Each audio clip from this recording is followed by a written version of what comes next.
കർത്താവിലെല്ലാ വാത്സല്യ സ്നേഹിതർക്കും വീണ്ടും മറ്റൊരു വിഷയത്തിൻ്റെ പഠനത്തിലേക്ക് സ്വാഗതം. ഇന്ന് നമ്മൾ പഠിക്കാൻ പോകുന്നത് പ്രാദേശിക സഭയും വചന ശുശ്രൂഷയും എന്നുള്ള ഒരു വിഷയമാണ്. പ്രാദേശിക സഭയും ദൈവ വചന ശുശ്രൂഷയും. 1 കൊരിന്ത്യർ 12 അധ്യായ പ്രകാരം ആ നാളുകൾ, അതായത് ആദ്യ നാളുകളിൽ സഭ കൂടി വരുമ്പോൾ വേദപുസ്തകം ഇന്നത്തെ പോലെ മുഴുവനായും ലഭ്യമായിട്ടില്ലാത്തൊരു സാഹചര്യവും വെളിപ്പാടുകൾ പ്രോഗ്രസീവായി ക്രമാനുക്രമമായി നൽകപ്പെട്ടു വന്നതും നിമിത്തം ആരാധനയ്ക്കായി വരുന്ന സമയത്ത് പൊതുവിന്റെ പ്രയോജനത്തിനു വേണ്ടി കൃപാവരങ്ങളുടെ ജ്വലനം സഭയിലെ ഓരോ വ്യക്തികൾക്കും വേറിട്ടാണ് നൽകപ്പെട്ടു വന്നത്. പൗലോസ് പറയുന്നു, ചിലർക്ക് പ്രവചനം, ചിലർക്ക് വിവിധ ഭാഷകൾ, ചിലർക്ക് ഭാഷകളുടെ വ്യാഖ്യാനം, മറ്റു ചിലർക്ക് വിശ്വാസം, വേറെ ചിലർക്ക് സങ്കീർത്തനം, പ്രബോധനം എന്നിങ്ങനെയൊക്കെ ഉണ്ട്. അതിനുശേഷം പിന്നീട് നമ്മൾ വായിക്കുമ്പോൾ ദൈവവചനത്തിലെ മിക്കവാറുമുള്ള സഭാ കൂടിവരവുകളിലെ ശുശ്രൂഷകൾ പഴയ നിയമ തിരുവെഴുത്തുകളിൽ നിന്നുള്ള പ്രബോധനങ്ങളായിട്ടാണ് നമുക്ക് മനസ്സിലാക്കുവാൻ സാധിക്കുന്നത്. പഴയ നിയമ തിരുവെഴുത്തിന്റെ ഭാഗങ്ങളെ അടർത്തിയെടുത്ത് കടന്നു വന്നിട്ടുള്ള ദൈവജനത്തിന്റെ ആത്മീക വർധനയ്ക്ക് വേണ്ടി പൊതുപ്രയോജനത്തിനായി അത് അറിയിക്കുന്ന മനോഹരമായ ശുശ്രൂഷ. തുടർന്ന് പ്രവൃത്തിയുടെ പുസ്തകത്തിലൊക്കെ ഉടനീളം വായിക്കുമ്പോൾ 17 അധ്യായത്തിനെ വായിക്കുമ്പോൾ പൗലൂസ് ത്രോബാസിൽ വന്നാറെ അവിടെ കർത്തൃമേശയുടെ ആചരണത്തിനായി ഒരു ദിവസം താമസിച്ചു. രാത്രിയിൽ തന്റെ പ്രസംഗം പാതിരാവരെയും നീട്ടി എന്ന് വായിക്കുന്നുണ്ട്. പിറ്റേന്നാൾ താൻ യാത്ര ചെയ്ത് പോവുകയാണ്. അപ്പോൾ രാത്രിയിൽ വരെ പ്രസംഗം നീട്ടി ആളുകൾ സഹിഷ്ണുതയോടെ ക്ഷമയോടെ അത് കേട്ടുകൊണ്ടിരുന്നു എന്ന് വായിക്കുന്നു. ദൈവം അതിനെ ശുശ്രൂഷയ്ക്ക് സഭയുടെ ആരാധനാ യോഗങ്ങൾ അല്ലെങ്കിൽ സഭായോഗങ്ങളിൽ ഒരു പ്രത്യേകമായ സ്ഥാനമുണ്ട് എന്ന് തന്നെയാണ് മനസ്സിലാക്കാൻ സാധിക്കുന്നത്. നമ്മൾ സാധാരണയായി ദൈവവചന ശുശ്രൂഷ ഞായറാഴ്ച തന്നെ ആരാധനയ്ക്ക് ശേഷം അത് ചെയ്തേ മതിയാവൂ എന്ന് കൽപ്പിക്കാൻ കഴിയുന്ന കൽപ്പനയൊന്നും പുതിയമത്തിലില്ല. സഭായോഗങ്ങൾ എന്ന് പറയുമ്പോൾ ഞായറാഴ്ചത്തെ അപ്പം മുറിക്ക യോഗമുണ്ട്, സാക്ഷിയോഗമുണ്ട്, പ്രാർത്ഥനാ യോഗമുണ്ട്, സുവിശേഷ യോഗങ്ങളുണ്ട്, ദൈവ വചന പ്രബോധനത്തിനായിട്ടുള്ള യോഗമുണ്ട്. ഇങ്ങനെ പല നിലയിലുള്ള യോഗങ്ങളെക്കുറിച്ച് പുതിയമത്തിൽ വായിക്കുന്നുണ്ട്.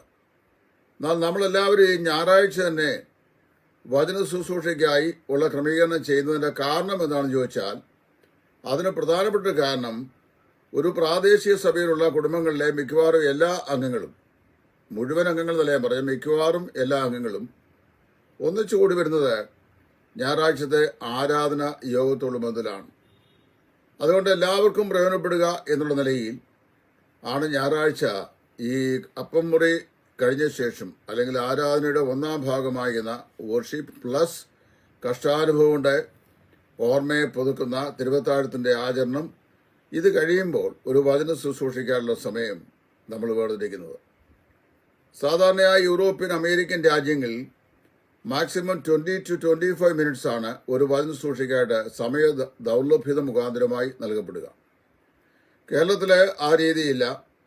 കേരളത്തിലെ ചില സഭകൾക്ക് 45 മിനിറ്റ് സമയമുണ്ട്, ചിലയിടത്ത് അരമണിക്കൂറുണ്ട്, ചിലയിടത്ത് 20 മിനിറ്റ് സമയമുണ്ട്, ചിലയിടത്ത് 20 മിനിറ്റ് സമയം പകത്ത് 1-2 പേർക്കായിട്ട് കൊടുക്കുന്ന സിസ്റ്റമുണ്ട്. അത് വ്യത്യസ്തപ്പെട്ടിരിക്കുന്നു. അപ്പോൾ ദൈവവചന ശുശ്രൂഷ എന്ന് പറയുന്നത് സഭയ്ക്ക് ഏറ്റവും പ്രധാനപ്പെട്ട ഒന്നാണ്. ആ വചന ശുശ്രൂഷയുടെ ഉദ്ദേശം എന്താണെന്ന് ചോദിച്ചു കഴിഞ്ഞാൽ, വിശ്വാസികളുടെ ആത്മീക വർധനവിനും ആശ്വാസത്തിനും കർത്താവിന്റെ വരവിനായി തങ്ങളെ തന്നെ ഒരുക്കപ്പെടുന്നതിനായും ഉള്ള ലക്ഷ്യത്തോട് നൽകപ്പെടുന്നതാണ്. ഒരു പ്രാദേശിക സഭയിലെ വചന ശുശ്രൂഷ ആരാണ് ചെയ്യേണ്ടത് എന്ന പ്രധാനപ്പെട്ട ഒരു ചോദ്യമുണ്ട്. ഞാൻ ഏകദേശം 10-45 വർഷമായി വേർപെട്ട സഭയിൽ വിശ്വാസത്തിലേക്ക് വന്നിട്ട് ഞാൻ ബാല്യം മുതലേ കണ്ടുവരുന്നത് അപൂർവം ചില സ്ഥലങ്ങളിൽ ഒഴികെ മറ്റ് സ്ഥലങ്ങളിലൊക്കെ വരുന്നവരെല്ലാം പ്രസംഗരാണ്. മിക്കവാറും അവിടെ ഇരിക്കുന്നവരൊക്കെ പ്രസംഗരാണ്. ആദ്യ നാളുകളിൽ ഉപദേഷ്ടാക്കന്മാരായ ആളുകൾ അതിനുവേണ്ടി ഒരുക്കപ്പെട്ട ആളുകൾ മാത്രമായിരുന്നു ദൈവവചന ശുശ്രൂഷയ്ക്കായി മുന്നോട്ട് വന്നിരുന്നത്. എന്നാൽ പിന്നീട് വന്നപ്പം വിദേശത്തൊക്കെ പോയ മക്കൾ അവധിക്ക് വരുമ്പോൾ അവർ പ്രസംഗകരായി. സഭയെ അറിയിക്കാതെ യാദൃശ്ചികമായ സഭയിൽ കയറി വരുന്ന ആളുകൾ പ്രസംഗകരായി. വിവാഹ ബന്ധങ്ങൾ കൂടി ബന്ധുക്കളായി തീർന്ന ബന്ധുക്കാരായ ആളുകൾ വന്നു കഴിഞ്ഞാൽ അവർ പ്രസംഗകരായി.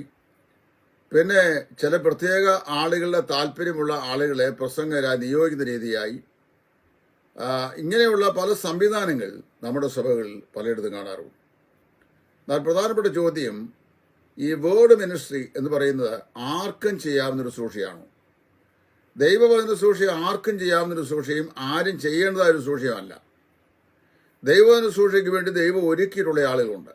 അതായത് ഉപദേഷ്ടാക്കന്മാരായും പ്രബോധകന്മാരായും, അങ്ങനെയല്ലേ എഫേസ്യരിൽ വായിക്കുന്ന അവനിച്ചിലെ അപ്പോസ്തലന്മാരായി, പ്രവാചകന്മാരായി, സുവിശേഷകന്മാരായി, ഇടയന്മാരായി, ഉപദേഷ്ടാക്കന്മാരായി. അപ്പൊ അങ്ങനെയുള്ള ആളുകൾക്ക് അതിനുള്ള കൃപാവരങ്ങൾ നൽകി ദൈവം ആ ശുശ്രൂഷയ്ക്ക് വേണ്ടി നിയോഗിച്ചിട്ടുണ്ട്. അങ്ങനെ ദൈവത്തിന്റെ പരിശുദ്ധാത്മാവ് അത്തരം ശുശ്രൂഷകൾക്ക് വേണ്ടി നേരിട്ട് നിയോഗിച്ചിട്ടുള്ള ശുശ്രൂഷകന്മാരായ ആളുകളാണ് ദൈവത്തിന്റെ വചനം സംസാരിക്കേണ്ടത്. അല്ലാതെ അവധിക്ക് വരുന്നവരും ഉല്ലാസയാത്രയ്ക്ക് പോകുന്ന വഴിക്ക് ഇടയ്ക്ക് കയറി വരുന്നവരും ബന്ധുക്കാരും സ്നേഹിതരും ചാർച്ചക്കാരും അളിയനും അമ്മാച്ചനും ഉപ്പാപ്പനും ഒന്നുമല്ല. ഇതൊക്കെ തുറന്ന് ആരും പറയാൻ മടിക്കുന്നു. അതിന്റെ കാരണം ഇങ്ങനെയൊക്കെയുള്ള വ്യവസ്ഥകളായി ഇവിടെ ഇപ്പം നിലവിലുള്ളത്. അത് പറഞ്ഞു കഴിഞ്ഞാൽ ആളുകളെ സമ്മതിക്കില്ല. അതായത് പറയുന്നവനെ കറക്റ്റ് ചെയ്യാൻ ശ്രമിക്കുന്നവനെ കറപ്റ്റഡ് ആക്കി തീർക്കുന്ന ഒരു കമ്മ്യൂണിറ്റിയാണ് നമ്മുടേത്. അത് നമ്മുടെ ഇവിടെ തന്നെയല്ല, സെക്യുലർ ഫീൽഡും അങ്ങനെ തന്നെയാണ്. ന്യായവിരുദ്ധമായ കാര്യങ്ങളെ, ന്യായയുക്തമായ കാര്യങ്ങൾക്ക് വിരോധമായി വരുന്ന കാര്യങ്ങളെ എതിർക്കുകയോ കറക്റ്റ് ചെയ്യുകയോ ശ്രമിക്കുന്ന ആളുകളെ ഒറ്റപ്പെടുത്തി വിടക്കം നേടി തള്ളുന്ന സമ്പ്രദായം സെക്യുലർ വേൾഡിലുണ്ട്. ആത്മീയ ലോകത്ത് ഇതിന്റെ 10,000 മടങ്ങുണ്ട്. പല സ്ഥലങ്ങളിലും പല ആളുകളും. ഇപ്പം ഞാൻ കഴിഞ്ഞ ഒരു 3-4 ആഴ്ച മുമ്പ് ഒരു പ്രശസ്തമായ നമ്മുടെ ചർച്ചിൽ ഒരു ശുശ്രൂഷയ്ക്കായിട്ട് പോയി. ക്ഷണിച്ചിട്ട് പോയതാണ്. അവിടെ ചെന്ന് ഒരു നല്ലൊരു കൂടിവരുമായിരുന്നു. മനോഹരമായ 2 ശുശ്രൂഷ ചെയ്തു. ഇറങ്ങി വന്നു കഴിഞ്ഞപ്പോൾ ഒരു സഹോദരൻ മുമ്പോട്ടൊന്ന് പറഞ്ഞു, ബ്രദറെ, ഇങ്ങനെയൊക്കെ സംസാരിക്കുന്നതുകൊണ്ടാണ് നമ്മുടെ ഏരിയയിലെ പൊതു മീറ്റിങ്ങുകൾക്കൊന്നും വിളിക്കാത്തതെന്ന്. എങ്ങനെ സംസാരിക്കുന്നതുകൊണ്ട്? വേർപെട്ട സഭയിലേക്ക് നുഴഞ്ഞു കയറിയിട്ടുള്ള ചില പാരമ്പര്യങ്ങളെ, അതായത് ദൈവവചനത്തിന് തുല്യമായ പ്രാധാന്യം നൽകി നമ്മൾ ഇമ്പമായി കൊണ്ടുനടക്കുന്ന ചില പാരമ്പര്യങ്ങളെ സംബന്ധിച്ചുള്ള പരാമർശങ്ങൾ ഒരു പഠനശാഖ എന്ന നിലയിൽ ആവശ്യമനുസരിച്ച് ഞാൻ പറഞ്ഞപ്പോൾ അതിൽ ഒരാൾക്കപ്പോൾ ബുദ്ധിമുട്ടുണ്ടായി. അതായത് പറഞ്ഞറിയോ, ഞാനങ്ങ് പറഞ്ഞെന്നുള്ളേ ഉള്ളൂ, ബ്രദർ ഇങ്ങനെയൊക്കെ പറയുന്നവരാണ്. വേറൊരു സ്ഥലത്ത് ഞാൻ ചെന്നപ്പോഴോട് പറഞ്ഞു, ബ്രദർ ഇങ്ങനെ തുറന്ന് സംസാരിക്കുന്നവരാണ് ശുശ്രൂഷകൾ ആളുകൾ വിളിക്കാത്തതെന്ന്. അപ്പോൾ എനിക്ക് 2 കാര്യം മനസ്സിലായി. ഉള്ള കാര്യം ഉള്ളതുപോലെ പറയാൻ പാടില്ല, തുറന്ന് സംസാരിക്കാനും പാടില്ല. ഇത് രണ്ടും ചെയ്താൽ ഇവിടെ വേദികളും അവസരങ്ങളും ഒക്കെ നിഷിദ്ധമാകും, ഒറ്റപ്പെട്ടു പോകും. അങ്ങനെ ഒറ്റപ്പെട്ടതിൻ്റെ അനുഭവമാണല്ലോ എനിക്കുള്ളത്. എന്നാൽ ഞാൻ അതിനെ ഒരു മധുരാനുഭവമായി കാണുന്നു. ഒറ്റപ്പെടും തോറും കർത്താവിന്റെ വചനം ധൈര്യമായി പറയാനുള്ള ആ ശക്തി കർത്താവ് എനിക്ക് നൽകിക്കൊണ്ടിരിക്കുന്നു. അതുകൊണ്ട് ഞാനിത് പറയുന്നു. അപ്പോൾ ദൈവവചന ശുശ്രൂഷ അതിനുവേണ്ടി ദൈവാത്മാവ് നിയോഗിച്ചുള്ള ആളുകൾക്ക് മാത്രമേ അത് നൽകാവൂ. ഒരു പ്രാദേശിക സഭയിൽ ദൈവവചന ശുശ്രൂഷ ചെയ്യുന്നതിന് പ്രാപ്തന്മാരായ ആളുകൾ ഉണ്ടായിരിക്കേണ്ടതാണ്. ഇനി ഇല്ല എന്ന് വന്നാൽ, മിക്കവാറും സഭകളിൽ പ്രാപ്തന്മാരായ ആളുകൾ ഉണ്ടായിരിക്കും. എന്നാൽ ഇല്ലാതെ വന്നാൽ എന്ത് ചെയ്യണം? ഒരു വേദപണ്ഡിതൻ നമ്മുടെ ഇടയിൽ ഉണ്ടായിരുന്ന ഒരു നിത്യത്തിൽ വിശ്രമിക്കുന്ന ദൈവദാസനും പറഞ്ഞത്, ആരെങ്കിലും എഴുന്നേറ്റെന്ന് എന്തെങ്കിലുമൊക്കെ ചള്ളും പൊട്ടും പറഞ്ഞ് സമയം മെനക്കെടുത്തി കേൾവിക്കാർക്ക് വിരക്തി ഉണ്ടായി, എൻ്റെ ദൈവമേ ഇദ്ദേഹം ഒന്നിരുന്നാൽ കൊള്ളായിരുന്നു എന്ന് മനസ്സിൽ ശപിച്ചു പറയത്തക്ക നിലയിലുള്ള സംവിധാനത്തിലേക്ക് പോകാതെ എന്ത് ചെയ്യണം? പ്രയോജനപ്രദമായ ഒരു വേദഭാഗം വായിച്ച് കേൾപ്പിക്കുക. അദ്ദേഹം പറഞ്ഞ അഭിപ്രായമാണ്, പ്രയോജനപ്രദമായ ഒരു വചനഭാഗം വായിച്ച് കേൾപ്പിക്കുക. ഇനി അത് പോരാ എന്തോന്നുണ്ടെങ്കിൽ കരുത്തന്മാരായ ഏതെങ്കിലും ദൈവദാസന്മാർ എഴുതിയിട്ടുള്ള പുസ്തകങ്ങളിലെ പ്രസംഗഭാഗങ്ങളിലെയോ പുസ്തകങ്ങളിലെ ഒരു ഭാഗം വായിച്ച് സഭയെ കേൾപ്പിച്ച് മനസ്സിലാക്കുക. എന്നാലും ധാരാളം മതി എന്നാണ് പറഞ്ഞത്. അതിലും നല്ലതാണ് ഈ ചള്ളും പൊട്ടും പറയുന്നതിനേക്കാൾ നല്ലത്.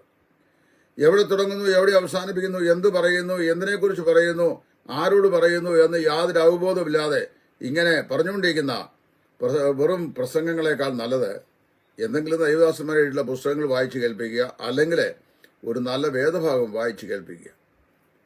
ഇപ്പോൾ കർത്താവായ യേശു തന്നെ യെരുശലേം ദേവാലയത്തിൽ പതിവായി പോകുമായിരുന്നു. അങ്ങനെ കർത്താവായ യേശു പതിവായി യെരുശലേം ദേവാലയം ചെന്ന് കഴിഞ്ഞപ്പോൾ നാം വായിക്കുന്ന ശുശ്രൂഷക്കാരൻ അവന് വായിക്കേണ്ടതിന് പുസ്തകം കൊടുത്തു. അപ്പോഴാണ് യെശയ്യാ പ്രവാചകന്റെ പുസ്തകം 61 അധ്യായം ആദ്യ വാക്യങ്ങൾ അദ്ദേഹം വായിക്കുന്നത്. ഇത് വായിച്ച ശേഷം ബദ്ധന്മാർക്ക് വിടുതലും കുരുടന്മാർക്ക് കാഴ്ചയും എന്ന് പറഞ്ഞുള്ള ഭാഗം വായിച്ച ശേഷം ഇന്ന് ഈ തിരുവെഴുത്ത് ഇവിടെ വായിക്കാൻ ഇതിന് നിവൃത്തി വന്നിരിക്കുന്നു എന്ന് പറഞ്ഞു.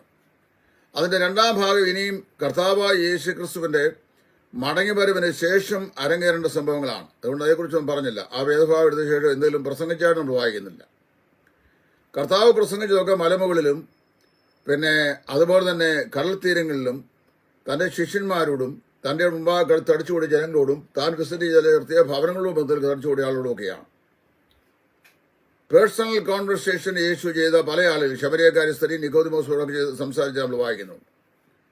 എന്നാൽ ഇവിടെ ഇപ്പോൾ സംഭവിക്കുന്നത് ആർക്കും ചെയ്യാൻ കഴിയുന്ന, ആർക്കും ചെയ്യാവുന്ന ഒന്നാണ്. കുറെ നാളുകൾക്ക് മുമ്പ് എനിക്ക് പരിചയമായ സ്വയം മൂപ്പൻ എന്ന് പേരെടുത്ത മൂപ്പന്റെ -40 ഡിഗ്രി പോലും പ്രയോജനമില്ലാത്ത അല്ലെങ്കിൽ ഗുണമില്ലാത്ത എനിക്ക് വ്യക്തിപരമായി അറിയാവുന്ന ഒരാൾ എന്നെ അടിയന്തരമായി വിളിച്ചു.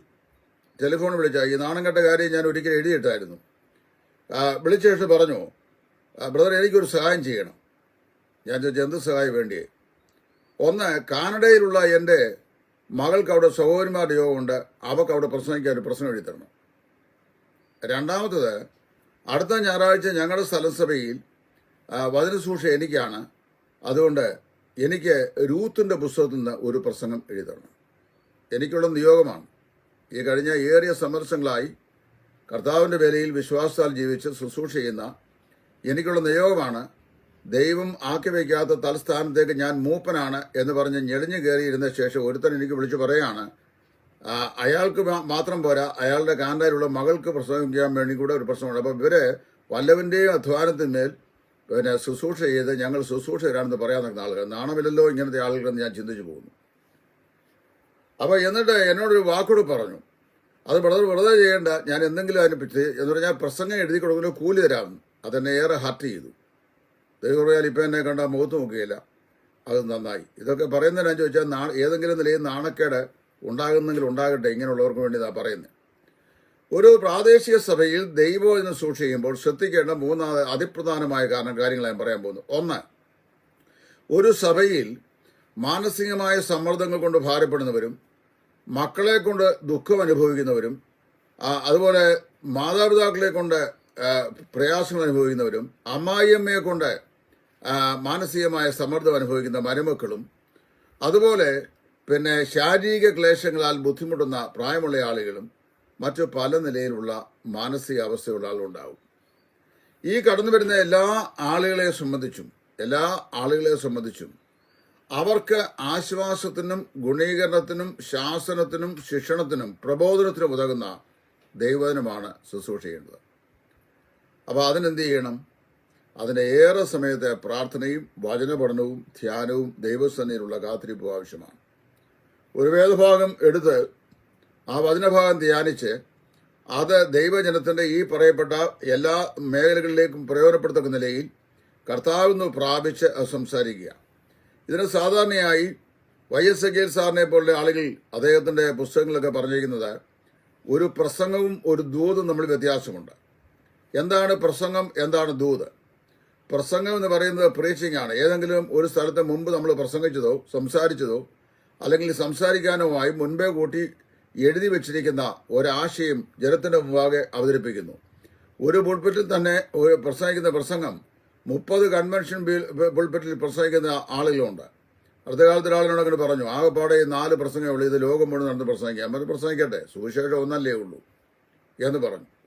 അവ മെനക്കെട്ടിരുന്ന് പഠിക്കാൻ കഴിയാതെ എവിടെയെങ്കിലുമൊക്കെ ഒരുക്കി വെച്ചേക്കുന്ന പുസ്തകമൊക്കെ വായിച്ച് വെച്ചേക്കുന്ന സ്ഥലങ്ങളിൽ പ്രസംഗിച്ചു വരിക. ഇതിനാണ് പ്രസംഗം എന്ന് പറയുന്നത്.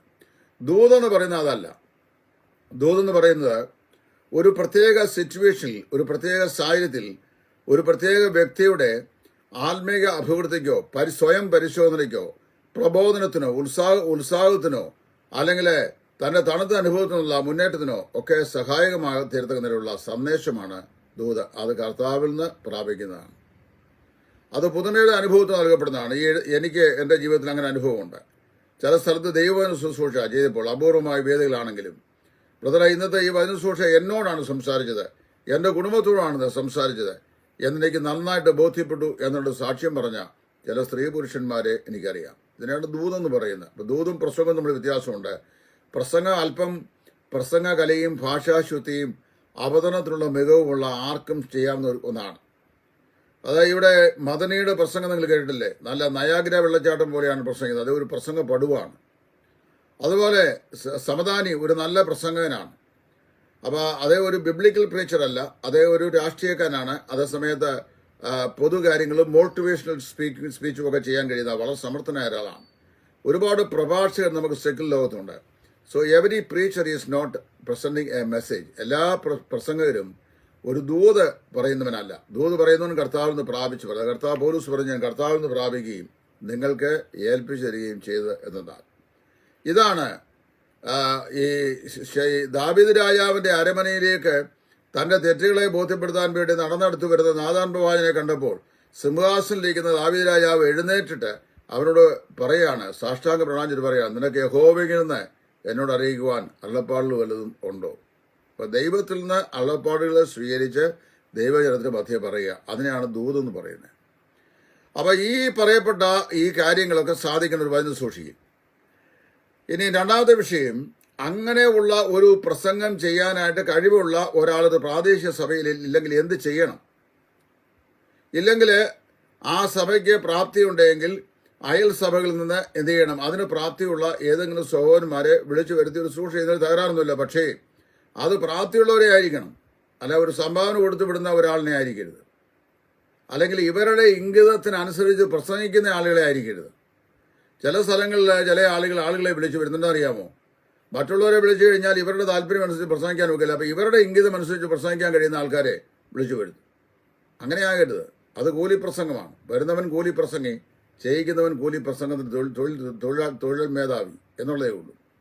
ഇനി രണ്ട്, ദൈവോധന ശുശ്രൂഷ ചെയ്യുമ്പോൾ ഉണ്ടാകേണ്ട ചില കാര്യങ്ങൾ. ഒന്ന്, പാപബോധം. ഏതെങ്കിലും പിന്മാറ്റക്കാരായ ആളുകൾ സഭയിൽ സംബന്ധിക്കുന്നുണ്ടെങ്കിൽ അവന്റെ ഹൃദയത്തിൽ ആഴമേറിയ പാപബോധം ഉണ്ടാകണം.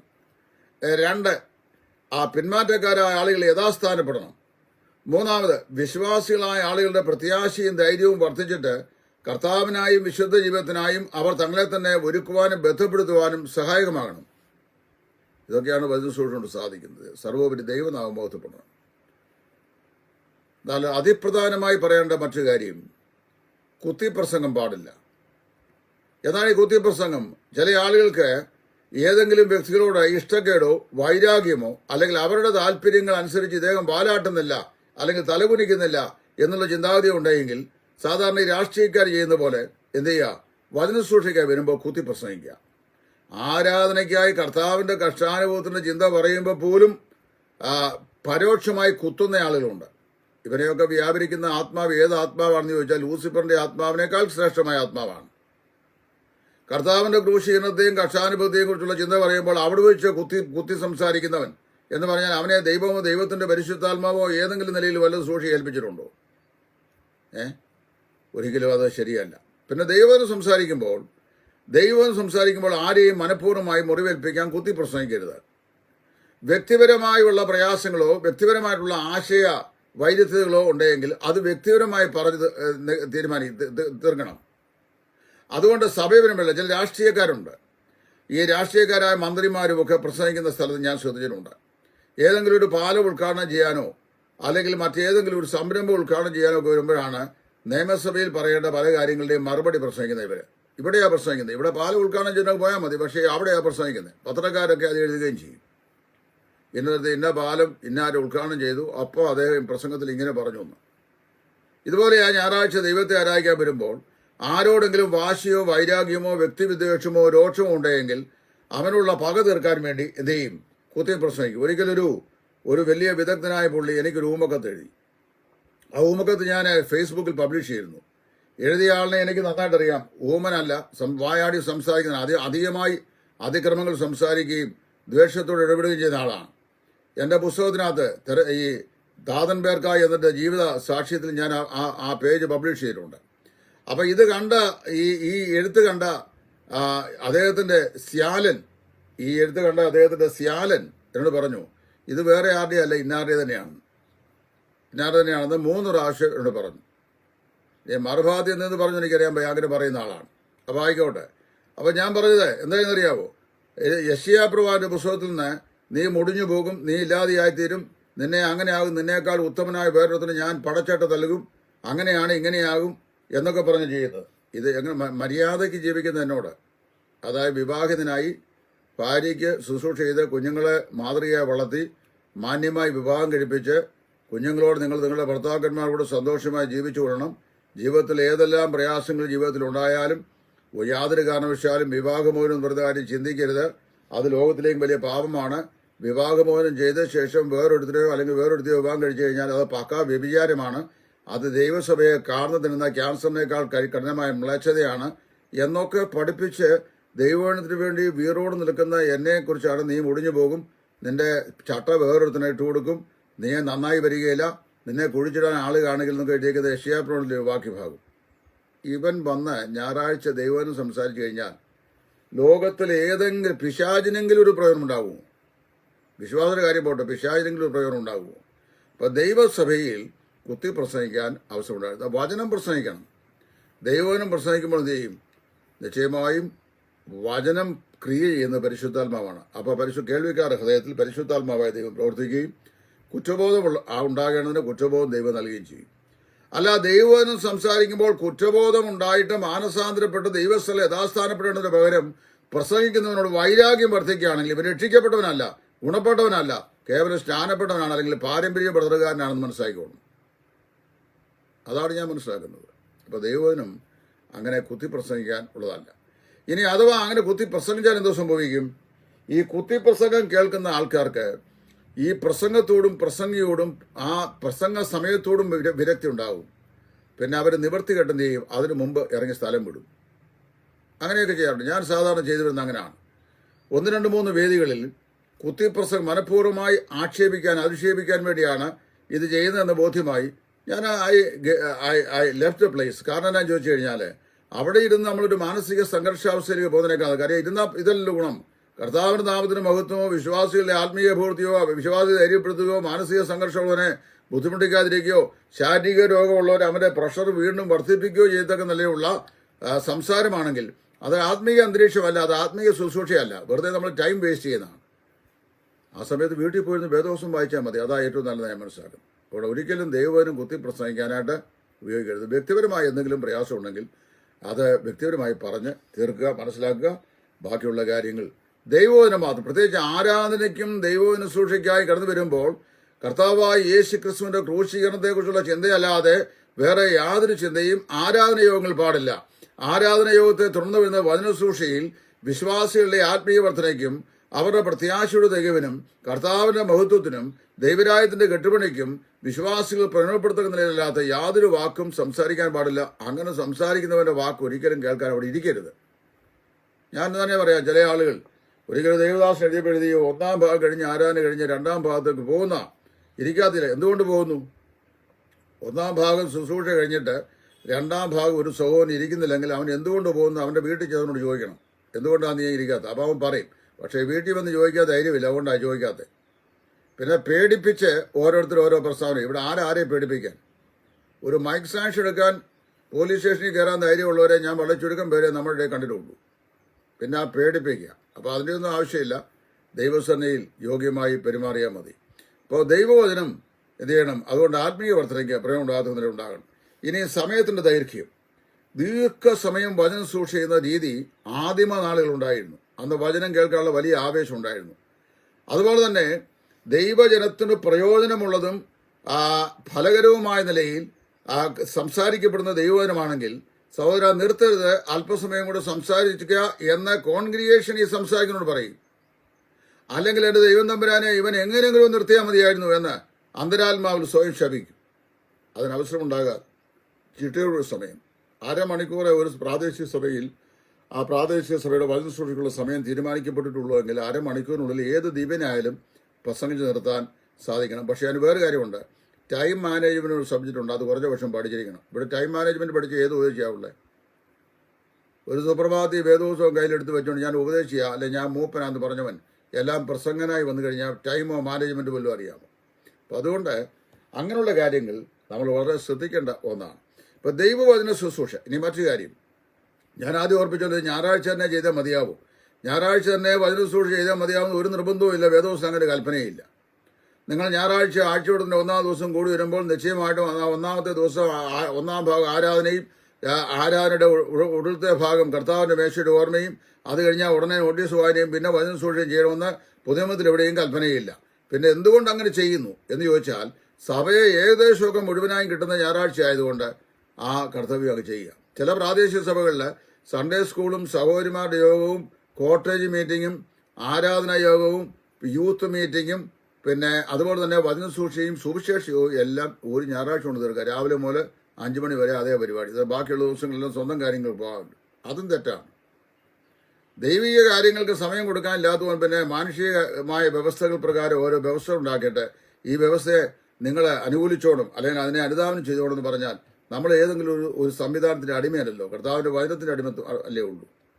അത് വളരെ ശ്രദ്ധിക്കുക. അപ്പോൾ ദൈവവചന ശുശ്രൂഷ ആത്യന്തികമായി ചെയ്യേണ്ടത് കർത്താവിന്റെ നാമത്തിന്റെ മഹത്വത്തിനും ദൈവസഭയുടെ ആത്മീയ വർധനയ്ക്കും ഓരോ വിശ്വാസിയുടെയും പ്രോത്സാഹനത്തിനും ഉത്സാഹനത്തിനും വേണ്ടിയാണ്, ഒരാളെ നശിപ്പിക്കാൻ വേണ്ടിയല്ല. അത് പ്രത്യേകം നമ്മൾ ശ്രദ്ധിക്കണം. 4, ശുശ്രൂഷകന്മാർ ഒരു സ്ഥലത്ത് ഇല്ലാതെ പോയാൽ എന്ത് ചെയ്യണം? ഞാൻ മുമ്പേ പറഞ്ഞ പോലെ ആരെങ്കിലും ഒരു ദേവദാസമായിട്ടുള്ള നല്ല പുസ്തകത്തിന്റെ പേര് വായിച്ച് ഏൽപ്പിച്ചാലും മതി. വെറുതെ സമയം കളയണ്ട. ഒരു ഞായറാഴ്ച ഒരു ദൂത് ദൈവസഭയോട് പറയാൻ ഒരാൾക്കില്ലാതിരിക്കുകയും കൃത്രിമമായി സൃഷ്ടിക്കപ്പെട്ട ദൂത് സംസാരിച്ച് മറ്റുള്ളവരെ കൂടെ സമയം മെനക്കെടുത്തുകയും ചെയ്യാതിരിക്കുന്നതിനേക്കാൾ നല്ലത് അന്ന് പ്രസംഗിക്കാതിരിക്കുന്നതാണ്. പ്രസംഗം അനിവാര്യമെന്നില്ലല്ലോ. അല്ലെങ്കിൽ എന്ത് ചെയ്യണം? കർത്താവിൽ നിന്ന് നേരിട്ട് പ്രാപിച്ച് സംസാരിക്കാൻ കഴിവുള്ള പ്രാപ്തന്മാരായ ദേവദാസന്മാരെ പ്രാദേശിക സഭകൾ ഉപയോഗിക്കണം. അവരെ ഇടിച്ചു താഴ്ത്തി തകർത്തേച്ച് പ്രസംഗിക്കാൻ ആളില്ലെന്ന് പറഞ്ഞിട്ട് വല്ല കാര്യമുണ്ടോ? അപ്പോൾ അവിടെ നമ്മളത് ശ്രദ്ധിക്കണം. അപ്പോൾ എങ്ങനെയുള്ള ദൈവവചന ശുശ്രൂഷ ഇപ്പോൾ എസ്രാ ശാസ്ത്രിയും മറ്റും ബാബേലിൽ നിന്ന് മടങ്ങി വന്ന ശേഷം ജനത്തെ വിളിച്ചുകൂട്ടി ദൈവത്തിന്റെ ന്യായപ്രമാണ പുസ്തകം വായിച്ച് കേൾപ്പിച്ച് ജനത്തെ ഒരു ദേശീയമായ അനുതാപത്തിലേക്ക് ആനയിക്കത്തക്ക നില അവരുടെ മുമ്പ് സംസാരിച്ചു. വലിയ റിപ്പൻറ്റൻസ് ഉണ്ടായി, ഒരു യഥാസ്ഥാപനം ഉണ്ടായി. യഹോശാഫാത്ത് രാജാവിന്റെ കാലത്ത് യഹോവയുടെ ന്യായപ്രമാണ പുസ്തകം ദേവാലയത്തിൽ കണ്ടെത്തുകയും ജനത്തെ വിളിച്ച് കൂട്ടിവരുത്തി അത് വായിച്ച് കേൾപ്പിക്കുകയും അതിൽ കൂടി ജനത്തോട് പ്രസംഗം ചെയ്തപ്പോൾ ഒരു ദേശീയമാകുന്ന യഥാസ്ഥാപനം ഉണ്ടായി. അതാണ് ദൈവവചന ശുശ്രൂഷ കൊണ്ട് സാധിക്കുന്നത്.